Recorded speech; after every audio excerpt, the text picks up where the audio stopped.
বিসমিল্লাহির রহমানির রহিম। আসসালামু আলাইকুম। Cooking blog by Nahar YouTube চ্যানেলে আপনাদের সবাইকে স্বাগতম।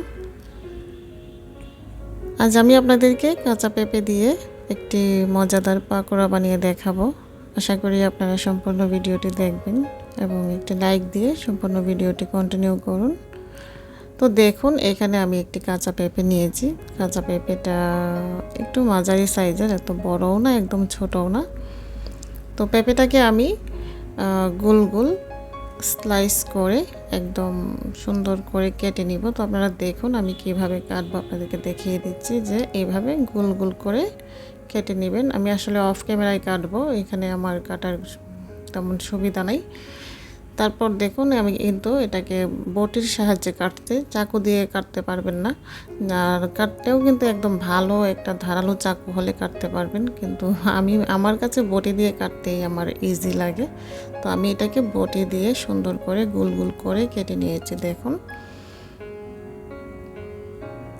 হ্যাঁ, তারপর আমি পেঁপের গায়ের যে সবুজ অংশটা আছে ওটা ফেলে দিয়ে, আমি যেহেতু গোল করে কেটেছি আপনারা অবশ্যই বুঝতে পারবেন, এটাকে একদম পেঁচিয়ে পেঁচিয়ে গোল করেই কেটে নিয়েছি। আশা করি আপনারা বুঝতে পারবেন। আসলে আমি ওইভাবে ক্যামেরাটা সেট করতে পারি নাই বিধায় আমি ওইভাবে দেখাতে পারি নাই। তারপর দেখুন আমি এখানে একটু লবণ দিয়ে দিচ্ছি। আসলে লবণটা দেওয়ার কারণ হচ্ছে পেঁপের গায়ে কিন্তু অনেক আঠালো একটা ভাব থাকে। আসলে পেঁপের যে এই যে একটা কষ সাদা সাদা, ওটা কিন্তু হাতে লাগলে কিন্তু হাতও চুলকায়। অলরেডি আমি কিন্তু ওই গ্লাভস পরেই করছি, যেহেতু আমার হাতে একটু সমস্যা, আমার অ্যালার্জির প্রবলেম আছে প্রচুর। তো দেখুন আমি এগুলোকে হাতে মাখিয়ে ভালোভাবে একটা ঢাকনা দিয়ে ঢাকা দিয়ে রেখে দেব 10 থেকে 15 মিনিটের জন্য। তো আশা করি আপনাদের কাছে আজকের রেসিপিটি ভালো লাগবে। আর এরকম পেঁপে দিয়ে যদি পকোড়া বানিয়ে গরম ভাতের সাথে খাওয়া যায় খুব ভালো লাগে। আর এটা আমরা ছোট সময় খেয়েছি। আর এখন যেহেতু আপনাদের সাথে রান্নাবান্নার ভিডিও শেয়ার করি, তো ভাবলাম আচ্ছা এটা আমি ট্রাই করি এবং দেখি আপনাদের সাথে কতটুকু আপনাদেরকে দেখাতে পারি। তো দেখুন আমি কিন্তু এগুলোকে অফ ক্যামেরায় ভালোভাবে ধুয়ে লবণটা ছাড়িয়ে একটা চালনিতে রেখে দিয়েছিলাম। আর এখন দেখুন আমি যে পকোড়াগুলো বানাবো এটার জন্য এটাকে এরকম জিলিপির আকারে একটা শেপ দিচ্ছি। আর এই জন্য অনেক সময় ছোটোবেলায় দেখতাম কি আমাদের যে আমার আম্মা অনেক সময় দেখা যেত যে এটাকে ওই পেঁপের মিষ্টি সেমাই হিসেবেও আমাদেরকে দিতেন করে, আর অনেক সময় ওইভাবে পকোড়া বানিয়েও দিতেন। তো ভালো লাগে কিন্তু খেতে, আপনারা অবশ্যই বাসায় ট্রাই করবেন। আর ভাতের সাথে কিন্তু খুবই ভালো লাগে। আর ইচ্ছা করলে বিকেলবেলা নাস্তা হিসাবেও কিন্তু এটা খুবই একটা মজার খাবার। অনেকেই কিন্তু পেঁপে খেতে চায় না, তো যারা পেঁপে খেতে চায় না তাদের জন্য এই রেসিপিটি একটা পারফেক্ট রেসিপি। এবং এটা দিলে যারা পেঁপে খায় না তারাও কিন্তু বুঝবে না যে এটা পেঁপে নাকি। তো দেখুন আমি কিন্তু এগুলোকে একদম সবগুলোকে এরকম একটা জিলিপির একটা শেপ দিচ্ছি। আপনারা এটাকে জিলিপি, পেঁপের জিলিপি পকোড়াও বলতে পারেন। তো এটাকে আবার অন্যভাবেও করা যায়, কাঁচা পেঁপের পকোড়া কিন্তু অন্যভাবেও করা যাবে, কিন্তু আমি এটাকে একটু জাস্ট ডিজাইনের জন্য। আর এইভাবে দিলে হয় কি একদম ভিতর থেকে এটা মুচমুচে হয়ে আসে। অবশ্যই ভাজার সময় আপনারা দেখবেন একদম কতটা কুড়মুড়ে হয়। তারপর দেখুন এখানে আমি নিয়ে নিচ্ছি বেসন। আর আমার এই বেসনটাতে কিন্তু চাল 3 রকমের ডালও দেওয়া আছে।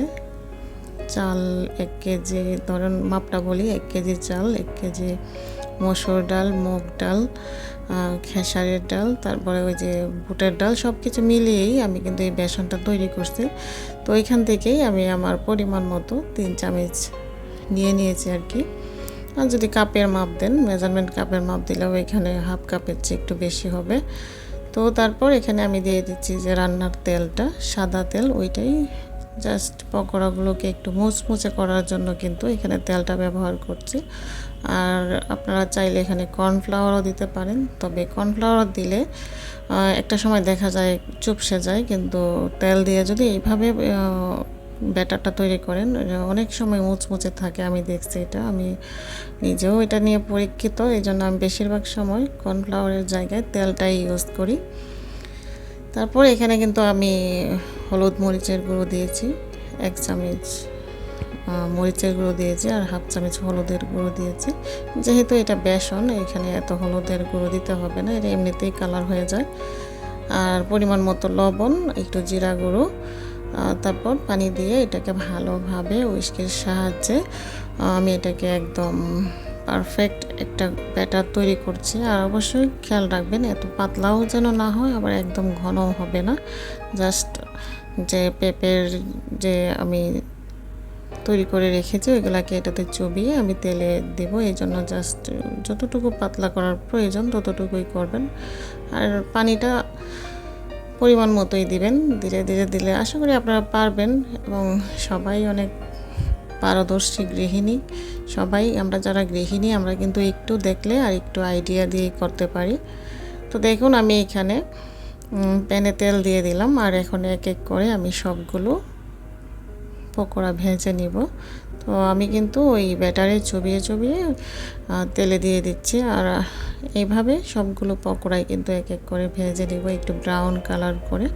আপনারা অবশ্যই চুলার আঁচটাকে মিডিয়ামে রাখবেন এবং এত বাড়িয়ে দেওয়া যাবে না, জাস্ট মিডিয়াম আঁচে রেখে এটাকে ধীরে ধীরে ভাজতে হবে। তা না হলে কিন্তু ভিতর থেকে যে পেঁপেটা ওইটা ভালোভাবে সিদ্ধ হবে না।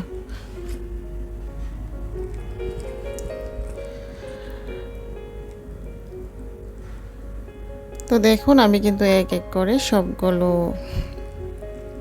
পেঁপের পকোড়া এইভাবেই ভেজে নিব। আশা করি আপনাদের কাছে আজকের রেসিপিটি ভালো লাগবে। আর যদি ভালো লাগে অবশ্যই আমার চ্যানেলের পাশে থেকে যাবেন, চ্যানেলটি সাবস্ক্রাইব করে। আর আমার পুরনো বন্ধুরা যারা আছেন তাদেরকে অসংখ্য ধন্যবাদ। আপনারা আমার পাশে যেভাবে আছেন, আমাকে যেভাবে সামনের দিকে এগিয়ে যাওয়ার জন্য সাহায্য করছেন, আপনাদের প্রতি আপনাদেরকে জানাই অসংখ্য ধন্যবাদ। আর আপনাদেরকে ধন্যবাদ দিয়েও ছোট করতে চাই না, যেভাবে আপনারা আমাকে সহযোগিতা করছেন আমিও আপনাদের পাশে আছি, চেষ্টা করব যতটুকু সম্ভব আপনাদেরকে সাপোর্ট করার। তো দেখুন এখানে আমি কিন্তু এক এক করে সবগুলো পকোড়া ভেজে নিব, তেলে দিয়ে দিচ্ছি। তো একদম মিডিয়াম আঁচে রেখে, আর দেওয়ার পর অবশ্যই একটু হালকা করে নেড়ে চেড়ে দিবেন যেন তলায় না লাগে। আর এটা তলায় লাগবেও না, যেহেতু আমি ব্যাটারটা তেল দিয়ে তৈরি করছি আর তেলের মধ্যে তেল, এটা লাগবেও না। আমারটা কিন্তু লাগে নাই, জাস্ট আমি একটু নেড়ে চেড়ে দিচ্ছিলাম। তারপর দেখুন আমি কিন্তু ভালোভাবে এগুলোকে ব্রাউন কালার করে ভেজে নিচ্ছি। আর আপনারাও ঠিক এভাবে ভেজে নেবেন। আশা করি আমার আজকের পেঁপের পকোড়া আপনাদের কাছে ভালো লাগবে। আর এটা কিন্তু গরম ভাতের সাথে, আমি আপনাদেরকে বারবার বলছি, গরম ভাতের সাথে খেতে কিন্তু দারুণ লাগে। আর আমি যে ব্যাটারটা তৈরি করছি ওইখানে কিন্তু আমি কোনো রকম রসুন বাটা কিংবা আদা বাটা তারপর পেঁয়াজ বাটা কিছু দিই না, আপনারা চাইলে দিতে পারেন। আমি যেহেতু ভাতের সাথে খাবো এজন্য আমি এইভাবেই তৈরি করছি ব্যাটারটা। তো দেখুন পকোড়াগুলো কিন্তু অনেক সুন্দর হয়েছে এবং মুচমুচে, আর খেলে বুঝতে পারবেন কতটা মজা এবং টেস্ট হয়েছিল। তো আজকের মতো এই পর্যন্তই। আল্লাহ হাফেজ, আসসালামু আলাইকুম। আর সবার জন্য অনেক অনেক দোয়া এবং ভালোবাসা রইল। সবাই আমার পাশে থাকবেন, সবাই আমার জন্য দোয়া করবেন।